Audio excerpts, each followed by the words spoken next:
You don't belong here." The headmistress's cold voice echoed through the elegant parent-teacher meeting hall of Westbrook Academy. Jack Thompson stood frozen in his faded security guard uniform, calloused hands at his sides, painfully aware of how out of place he looked among designer suits and evening gowns. But he couldn't miss Emma's presentation tonight. His daughter had worked too hard. As every head in the room turned to stare, a tall man in military dress uniform stepped forward, stood at attention, and saluted Jack. "Major Thompson, sir. It's an honor to see you again, Commander. Where are you watching this video from? Share your thoughts in the comments below." Jack Thompson never expected life to turn out this way.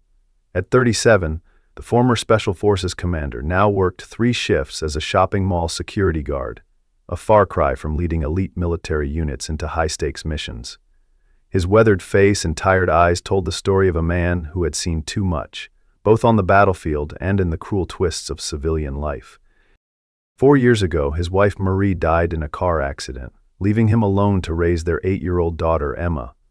The double weight of PTSD from his military service and the sudden loss of his wife had nearly broken him. There were dark months when he could barely function, when the nightmares and panic attacks made him question whether he could be the father Emma deserved. But for her sake, he fought his way back from the edge. They lived in a small 2-bedroom apartment on the outskirts of the city. It wasn't much, but Jack kept it immaculately clean and tried to make it feel like home. Every spare dollar went toward Emma's education at Westbrook Academy, where she'd earned a partial scholarship.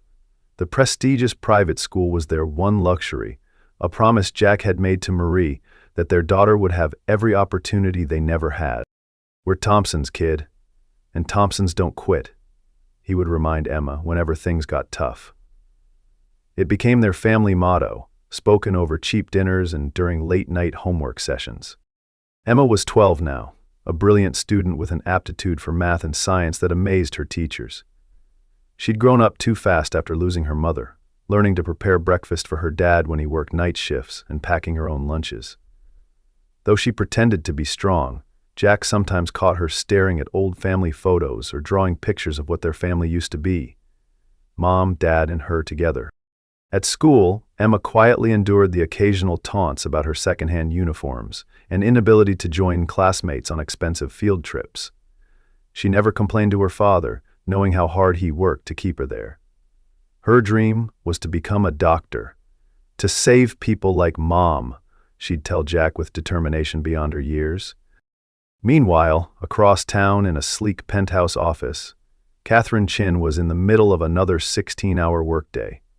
At 35, she was the youngest CEO of Medinova, a cutting-edge medical technology company valued at billions. The daughter of Asian-American tycoon David Chin, Catherine had built her own success beyond her father's considerable shadow.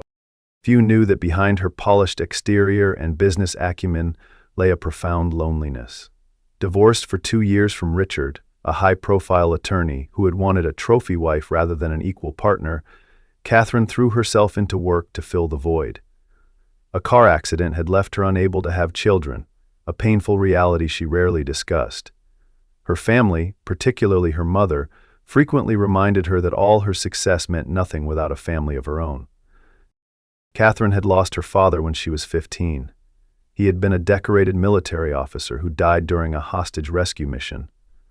The memory of his dedication to duty had shaped her life philosophy, though she rarely spoke of him. His old pocket watch remained her most treasured possession, though it had stopped working years ago. As a major donor to Westbrook Academy and board member, Catherine regularly attended school functions. It was at the annual science fair that fate brought her path crossing with Jack and Emma Thompson. Emma's project on biomedical engineering applications for trauma care had immediately caught Catherine's attention. The sophistication of the 12-year-old's work was remarkable, especially her design for improved field medical equipment that could help stabilize patients during transport. "What inspired this project?" Catherine had asked, genuinely impressed. "My mom died because they couldn't stabilize her in time after her accident," Emma explained with quiet dignity. "I want to make sure that doesn't happen to anyone else's mom." Before Catherine could respond, Emma suddenly paled and collapsed. She had been staying up late for weeks to perfect her project, while battling a flu she'd hidden from her father. Jack, working security at the event to save on transportation costs and be near his daughter, rushed over immediately. Together, Jack and Catherine carried Emma to the school infirmary. It was during that tense wait that Catherine realized who Jack was. "You were Commander Thompson of the 33rd Special Operations Unit," she said suddenly, her voice barely above a whisper. Jack's eyes narrowed. "How would you know that?" "My father was Colonel David Chin. Your unit attempted to rescue him and other hostages in Fallujah. He told me about you before he died. He said you were the finest officer he'd ever served with." Jack remembered the mission clearly, one of his last before retiring. They had rescued 14 hostages, but Colonel Chen had been critically injured. He had died days later in a military hospital. "He spoke of you with great respect," Catherine continued. "He said you refused to leave any man behind, even under heavy fire." For the first time in years, Jack felt seen for who he had once been, not just the struggling single father in a security guard uniform. When Emma recovered and returned to school, Catherine found reasons to stay connected. She created a mentorship program at Medanova specifically for promising students interested in medical technology, with Emma as its first participant. At first, Jack was hesitant. His pride made accepting help difficult, especially from someone so clearly wealthy and successful. But seeing Emma's excitement about the program weakened his resistance. "Dad, Ms. Chen says I could intern at her labs next summer if I keep my grades up. They're developing exactly the kind of equipment I want to design someday." So began a tentative relationship. Catherine would send educational materials and books through Jack, creating opportunities for conversation.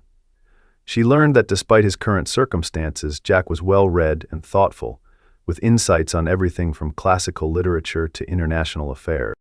As weeks passed, Catherine began driving Emma to school on mornings when Jack worked early shifts. Their brief exchanges in the parking lot gradually lengthened into conversations about Emma's progress and eventually their own lives. One Saturday, Catherine called Jack in desperation when a pipe burst in her office. Between professional plumbers being unavailable and an important client meeting on Monday, she was panicking. Jack arrived with a toolbox and fixed the problem in 2 hours, refusing payment but accepting dinner for himself and Emma. That evening marked a turning point.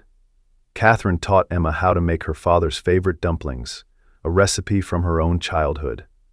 When Jack arrived to pick up Emma, the apartment was filled with laughter and the smell of home-cooked food. He stayed, and for a few hours the three of them existed in a bubble of warmth that felt strangely like family. Late one night, Emma developed a high fever that wouldn't break. Panicked, and with no car available, his was in the shop, Jack called Catherine. She arrived within 20 minutes, drove them to the emergency room and stayed all night, her hand occasionally finding Jack's in reassurance as they waited for news. In those quiet hospital hours, barriers fell. Jack spoke of his fears of failing as a father, of the nights he lay awake, wondering if Emma would be better off with a normal family. Catherine shared her loneliness, the emptiness of success without connection, her inability to have children, and the judgment she faced for being divorced and childless at her age. "Sometimes I wonder what all this success means when there's no one to share it with," she admitted in a rare moment of vulnerability. Emma recovered quickly, but something had shifted between the adults. Catherine began appearing more regularly in their lives. She helped Emma with science projects while Jack prepared simple dinners in the kitchen. He fixed her father's pocket watch, a feat several professional jewelers had declared impossible. She secretly arranged for Emma's partial scholarship to become a full ride, telling Jack it was based on academic merit. One evening, Emma asked Catherine a question that caught everyone off guard. "Can you teach me how to do makeup? I don't know who to ask about the things Mom would have taught me." The request revealed the depth of their developing bond. Catherine became Mrs. Cat to Emma, who began calling her daily to share school stories and ask advice about growing up. Jack found himself smiling more, the weight on his shoulders lightening imperceptibly. During a Christmas gathering at Catherine's penthouse, Jack presented her with a handcrafted wooden box he'd made for her father's watch. It was the first gift he'd given anyone since Marie died. Catherine's eyes glistened as she opened it. "It's beautiful," she whispered, running her fingers over the polished surface. No one has given me something made by hand since my father carved me a tiny chess set when I was 10. Later that evening, as Emma dozed on the couch, exhausted from excitement, Jack and Catherine found themselves standing close together near the Christmas tree. For a moment it seemed they might kiss. Instead, Jack squeezed her hand gently, a gesture that somehow carried more intimacy than a kiss would have. But paradise rarely lasts, especially for those who have known suffering. The breaking point came on a rainy Tuesday when Jack was using Catherine's laptop to look up a recipe while she helped Emma with homework. An email notification popped up, a confirmation of tuition payment for Emma, not just for the current semester, but for her entire high school education. Jack's face darkened as he read further. Another email revealed Catherine had purchased a small condo near the school and placed it in Jack's name. His hands trembled as the realization washed over him. She'd been secretly managing their lives, making decisions without consulting him. When Emma went to bed, the confrontation erupted. "I don't need your charity," Jack said, his voice dangerously quiet. "We're not some project for you to fix." "I was trying to help," Catherine responded, hurt evident in her eyes. "I care about you both, about our family." "Our family?" Jack's laugh was bitter. "There is no our anything. You don't understand what it means to struggle, to be responsible for someone else's life. You can't just buy your way into our lives and call it family." "You think I'm trying to buy your affection," Catherine's voice cracked. "I'm trying to help people I love." "We don't need your help. We never did." The words fell like stones between them. "I want you to stay away from us, from Emma. We managed before you, and will manage after." The hurt in Catherine's eyes was like nothing Jack had seen, but his pride had been wounded too deeply. She left without another word, shoulders straight but tears streaming down her face. Emma didn't understand the sudden absence of Mrs. Cat in their lives.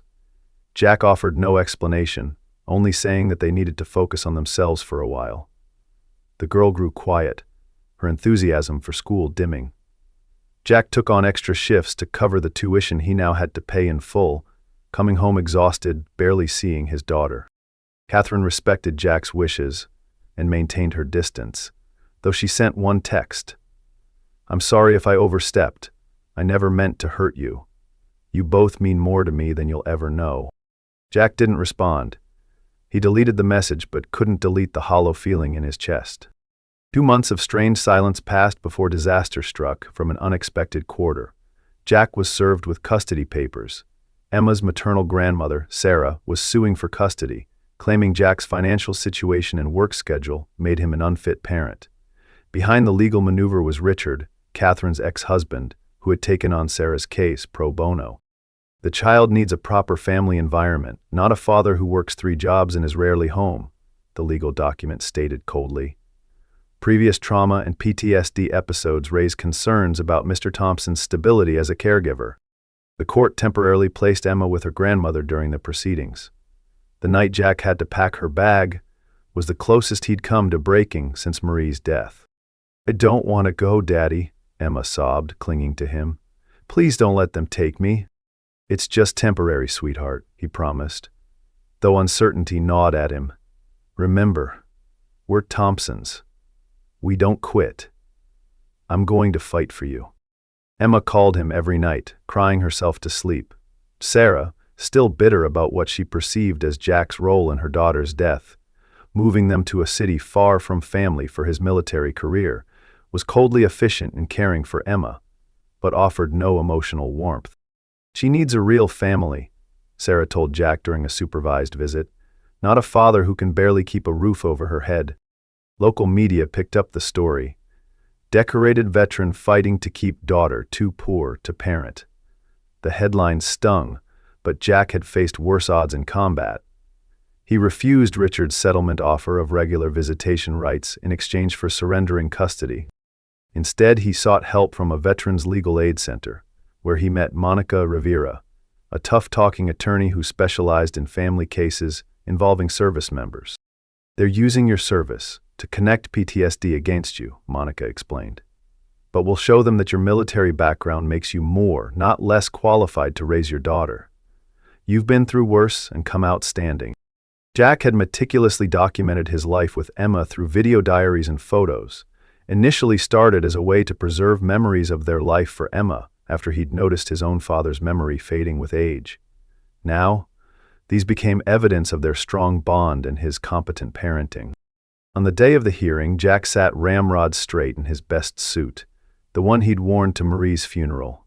Sarah arrived with Richard, both looking confident. Emma, seated between court-appointed guardians, kept her eyes fixed on her father. Richard presented a devastating case, calling witnesses who testified about Jack's long work hours, modest living conditions, and Emma's occasional fatigue at school. Emma's teacher reluctantly admitted that the girl sometimes wore worn uniforms and had been caught napping in class. When Jack's turn came, he spoke with quiet dignity. "I'm not perfect. I've struggled since losing my wife, but everything I do, every extra shift, every sacrifice, is for Emma. She is my world." The judge asked the question that would determine everything. "Emma, who do you want to live with?" Before Emma could answer, the courtroom doors opened. Catherine entered, followed by General Williams, in full dress uniform, and several men Jack recognized from his unit. Jack's heart hammered in his chest. "Your Honor," Catherine addressed the court, "I request permission to speak as a character witness for Major Thompson." The judge, surprised by the interruption, allowed it after Richard's objections were overruled. General Williams spoke first.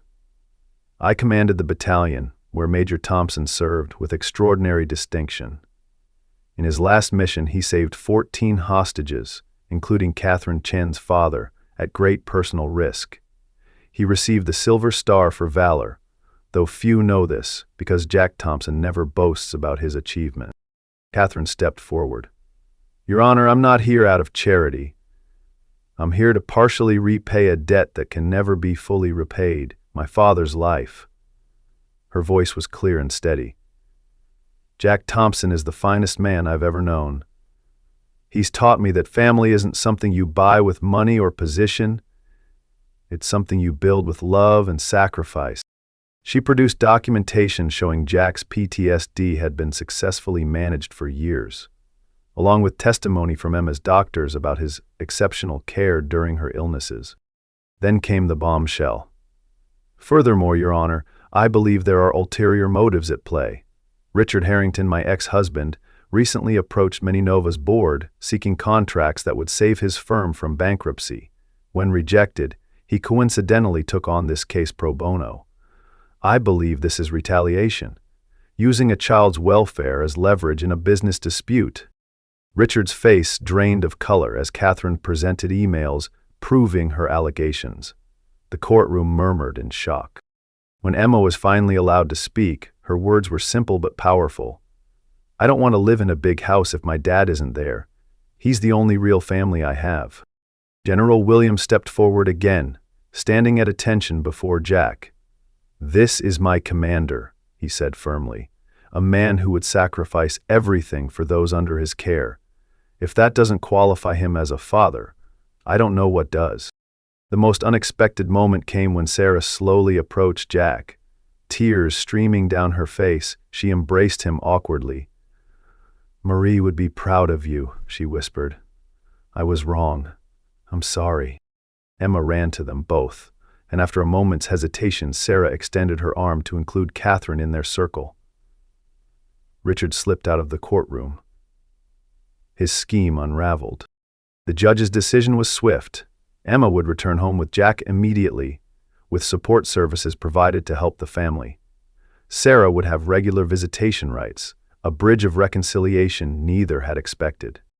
Outside the courthouse under a clearing sky, Jack approached Catherine for the first time in months. "Why did you do that?" "After the way I treated you." Catherine's smile was sad. "Because some things matter more than pride. Some people matter more." They parted without promises, the future uncertain, but not without hope. Life gradually found a new rhythm. Jack and Emma returned to their apartment, but with a different spirit. Sarah visited regularly, slowly rebuilding her relationship with both of them. Catherine maintained a respectful distance, sending only a brief congratulatory text. Emma, however, wasn't content with the status quo. 2 weeks after returning home, she approached her father. "Dad, can I call Miss Cat? I miss her." Jack hesitated, then nodded. "I think that would be okay." Through General Williams' recommendation, Jack was offered a position as security training consultant at Metanova, a job that utilized his military expertise and offered better hours and pay. Though initially reluctant to accept anything connected to Catherine, he recognized the opportunity was based on merit, not charity. Their first meeting after the court case was awkward but sincere. They sat in a quiet corner of a coffee shop, both searching for the right words. "I should have explained instead of just doing things," Catherine admitted. "I'm used to making decisions unilaterally. It's a flaw." "And I let pride blind me," Jack responded. "I couldn't see past my own insecurities to recognize genuine care. I'm sorry." They agreed to move forward slowly, rebuilding trust one step at a time. Emma was overjoyed when Catherine joined them for dinner the following week, the first of many such evenings. Jack refused Catherine's offer to move into the condo she had purchased, preferring to maintain his independence, but he accepted the full scholarship for Emma after learning it truly was merit-based. Catherine had only expedited the approval process. Catherine became a regular presence again, but there was a new carefulness between the adults, a gentle testing of boundaries. Emma watched them with hopeful eyes, sensing the unspoken current between them. One Saturday, Jack helped Catherine restore her father's old house, a place she hadn't visited since his death. As they worked side by side, stripping old wallpaper and repairing broken fixtures, the barriers between them continued to fall. "This is the first place that's felt like home since he died," Catherine confessed, looking around at their handiwork. "Thank you for helping me reclaim it." Emma, who had been painting a bookshelf nearby, pretended not to notice when her father reached for Catherine's hand, or the way they lingered in the touch longer than necessary. For Thanksgiving, Sarah surprised everyone by inviting Catherine to join their family dinner. "Any friend of Jack and Emma's is welcome at my table," she said with genuine warmth. The healing had begun to extend beyond their immediate circle. The most telling moment came when Jack gave Catherine a small velvet box containing his mother's silver ring. "This isn't a proposal," he clarified quickly. "It's something else. My mother wanted this given to the woman who mattered most in her son's life. She'd want you to have it." Catherine wore it on a chain around her neck, close to her heart. A year after the custody battle, the three took a weekend trip to Blue Ridge Lake, a place Jack and Marie had visited often before her death. As the sun began to set over the water, Emma asked the question they'd all been circling. "Are we a family yet, Dad?" Jack looked at Catherine, their eyes meeting in a gaze laden with unspoken promises. "Family isn't something you announce, sweetheart. It's something you feel in your heart." Emma smiled, satisfied with the answer. She reached out, taking both their hands in hers as they watched the sunset paint the sky in brilliant oranges and purples. Catherine's head eventually found its way to Jack's shoulder, and for the first time since losing Marie, the future looked not just bearable, but beautiful. If this healing journey touched your heart, please like, share, and subscribe to our channel for more stories that restore faith in humanity and family bonds. What do you think should happen next? Could Jack and Catherine truly become the complete family Emma deserves?